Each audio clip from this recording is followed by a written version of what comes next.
What is happening guys, 85 Game 101 here and welcome to my preview for the 2014 Malaysian Grand Prix at the Sepang International Circuit in Kuala Lumpur. Before I start this preview video, I'd just like to say on behalf of the whole F1 community on YouTube and pretty much on behalf of everyone involved in Formula 1, I'd like to send my sincere condolences and apologies to everyone who has been affected by the plane crash at the Malaysian Airlines MH370, the relatives and friends of those who have tragically lost their lives in the missing plane. Probably a crash, I don't know. Certainty is that it has crashed, but yeah, I just send my sincere condolences to those who've been affected by this, and hopefully we can get to the bottom of what happened to the plane. And second of all, I'd just like to say that on a good note that we've got a brand new world champion. Our second season in the Front Row Racing League Division 1 last night in Abu Dhabi was won by Kev 187 aka the Sebastian Vettel of Front Row Racing Division 1.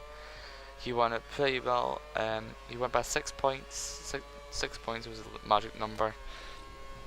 And yeah, he did it very well. He won the championship by 6 points.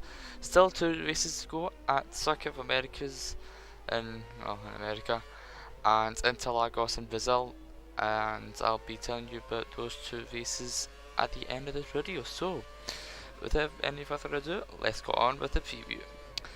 So yeah, it's going to be a rather interesting Malaysian Grand Prix. Not much has happened since the Australian Grand Prix. Well, the biggest news I've said that has happened, well, sort of repeating myself from a review video of the Australian Grand Prix, is that if you haven't watched that, is that Red Bull has filed a appeal to overturn the FIA's decision to disqualify Daniel Ricciardo in his home Grand Prix when he finished second due to his car using pretty much too much fuel.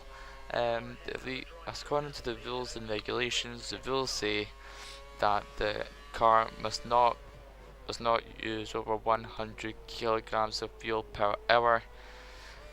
His car was using more fuel than that, and apparently, according to the FIA, they've been doing this throughout the weekend in Australia, and I was thinking, how come we've only heard of this at the end of the week? I mean, why didn't they tell? Well, they said that they warned Red Bull, saying, yeah, stop this, make sure that you've got enough fuel, the correct amount of fuel in your car, make sure your car is working correctly and legally, otherwise we'll have to disqualify you.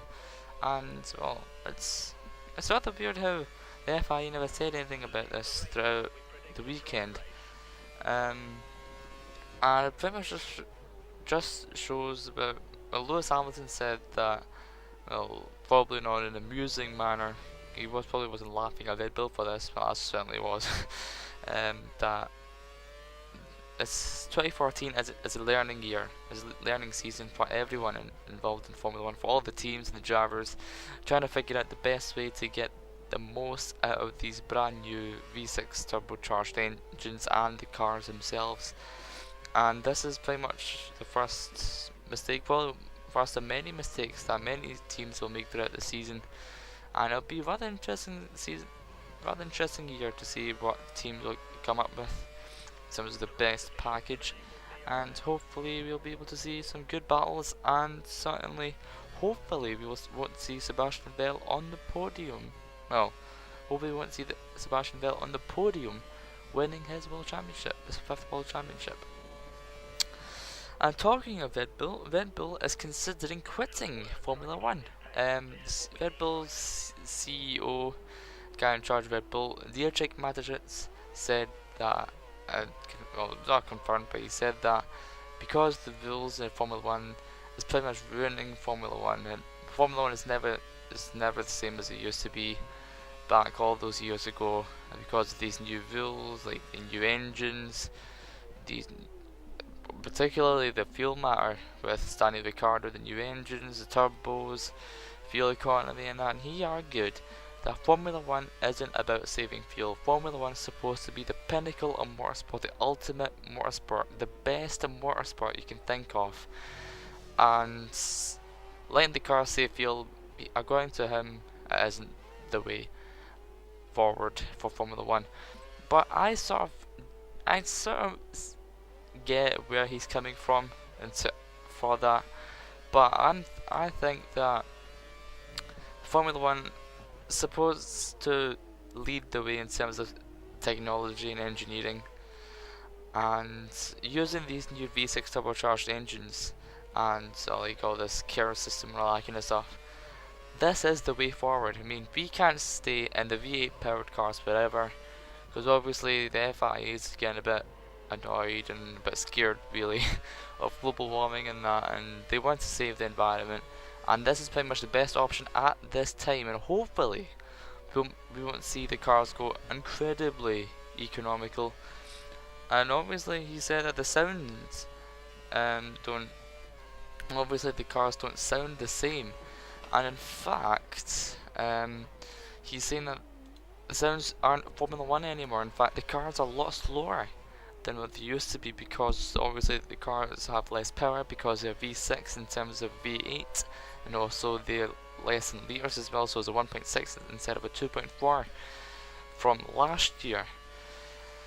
And he said that the GP2s are the GP2 cars are apparently bridging the gap. I mean, they're nearly as fast as the F1 cars now. And I said in the quotation, just put my point, that F1 is not there to set new records in fuel consumption, nor to make it possible to have a whispered conversation during a race. And I do agree with him on that.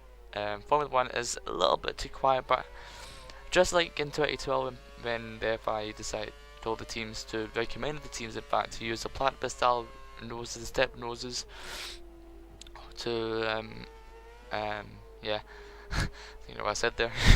And I hated them. Like, I didn't like the look of them, particularly in the Caterham, and just didn't like it whatsoever. But after a few races, I mean, I'm driving the Caterham in the front row racing league, and I quite like the platypus stand nose now. Well, pretty much because you don't really see the nose as much. Well, I do see the nose, but I don't see the stem nose, the step part of the nose. But obviously, the step nose is a lot more prettier than the Caterham that is on this year in 2014. A lot more good looking, because my god, 2014 Caterham. Shivers in my spine. So yeah, Red Bull leaving Formula One if the FIA does not change the rules. And this is quite a big statement from Dietrich Mateschitz himself. Red Bull obviously owns Toro Rosso, their young drivers team. Obviously with Sebastian Vettel and Daniel Ricciardo, their second driver from Toro Rosso, to become a full-time driver at Red Bull. And he's done pretty well so far. Well, apart from the disqualification, obviously, but that's not confirmed by the FIA until the appeal has gone through. And if I say no, the appeal is not successful, then obviously he'll get disqualified, and vice versa, and that kind of stuff like that. So yep, Red Bull quitting F1. Be an interesting thing to see. I'll be laughing and crying at the same time. Probably laughing more. Bernie Eccleston, another famous chap on the grid, the pensioner. Actually, I wouldn't really make fun of him, but yeah. He's not really happy with the engines. He thinks that the engines are way too quiet. And the V6 engines are way too quiet. He doesn't really like the engines that much. He says that the engines aren't the same as what they used to be, but as I said a few minutes ago, Formula One is the pinnacle of motorsport, supposed to be leading motorsports in terms of science, engineering and technology, and this is the way forward, really.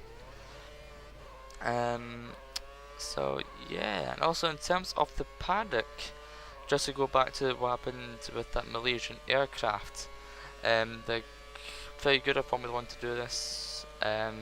All the drivers will be wearing their helmet, well, obviously wearing helmets, duh, but they will be wearing a special sort of commemorative a logo on their helmets, which is very good and very good to see from the whole F1 grid. And they'll be doing a 1 minute silence before the start of the race. Yeah. So I don't know why I keep saying that. Yeah. I'm so weird. Anyway, Malaysia. Let's look at the track. It's a rather interesting track. In fact, one of the most humid tracks on the grid, and this weekend is no exception. It's going to be, according to the weather forecast so far, it's going to be heavy rain throughout the entire weekend. Kind of like Australia. Well, rained in qualifying, but that's about it. And it's going to be very interesting in terms of tire consumption and how the engines will react to the weather. Malaysia, in terms of track, there's not a lot of traction zones. I mean, it's a much faster track, I would say, than Australia, particularly in the second sector and the third sector with those two massive straights. In fact, all the sectors, in fact, are pretty fast. According in my head, the slowest one will probably be the first sector, with a long right and left hander, pretty much hairpins. Similar to China, but it's a bit more tighter. China is a bit more swooping, is a bit more faster, but gradually gets slower as you go into the first, second, and third corner. And yeah, we've had the 3 different winners throughout the past 3 years. In 2011, Hamilton won it because of good strategy goal. 2012, Ferrari, Fernando Alonso won it because of luck. 2013 won it. Sebastian Vettel won it because, well, he was a greedy little bastard. Not following his team's rules of staying behind Mark Webber. Obviously, Sebastian Vettel overtook Webber a few laps to go, and everyone was a bit pissed off.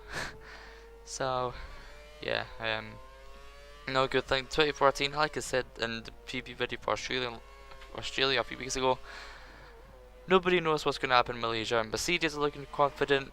McLaren have brought in new updates to the car, including a rather interesting front nose. Instead of being a constant curve, there's a tiny little step. I think it's like 1 inch, the step on their nose, and it actually looks quite nice. But obviously the little banana thing at the front of the nose obviously is still ugly. But like I said, with the platypus style front noses back in 2012, we'll get over it and we will get used to it. So yeah, that's pretty much the end of this preview for the Malaysian Grand Prix. Sorry, isn't really that isn't causing much in Malaysia. Pretty much F1 news and that, but that's pretty much how I roll. And yeah, like I said, with Formula Racing, very proud to announce that for the last 2 races of the Division 1 League, I shall be live streaming them. Because there's actually a very good battle between the for the top 2 and for the top 7. The midfield is having a very close battle between myself and 2 Toro Rosso drivers, 2 admin of the page, the main guy himself, Digital Ammo, and Senna Kai. They are very close with it, only like 5 points separating us or something going into the last 2 races. So it's going to be very interesting. It's going to be a very interesting end to the season. What's been rather dominant season for Kev187. He even took a few days off, few races off, so he can go out with his girlfriend and that, which is sort of nice. Well, not only nice for him, but also it's nice for us, so it means we can catch up. But well, we told him that he could have the last 2 races off because obviously he won the championship no matter what second place driver Jamie James does. he shall never overtake Kev 187. In fact, he's one race too short, because there's 56 points separating them. And if Jamie James won the last two races and Kev didn't finish or didn't even do the race, there'll still be a 6 point gap between Kev 187 and Jamie James. So yeah, Kev will still win by 6 points. So yeah, I'll be putting the link of my Twitch channel below, as well as all the Front Row Racing League links below, as well, their Twitter, Facebook, their own website, and all the usual jibber jabber as well below. So yep, that's pretty much the end of this preview video, guys. Thanks for watching for the Malaysian Grand Prix. Practice is only around about 5 to 8. I am talking to you right now. So it starts at 2 AM GMT. Obviously I'm in Scotland. So it is around about 7 hours, isn't it? Yeah, 7 hours until the first practice gets started. And probably wet and humid. Well, probably wet and extremely likely humid Malaysia. And that shall be very interesting to watch. Might watch, I don't know, see what happens. Probably won't, might catch a bit of P2 and a wake up in the morning. So yeah, that's pretty much the end of the preview video. Thanks for watching, guys. Like and subscribe. It's been GT5King 101, and I shall see you later.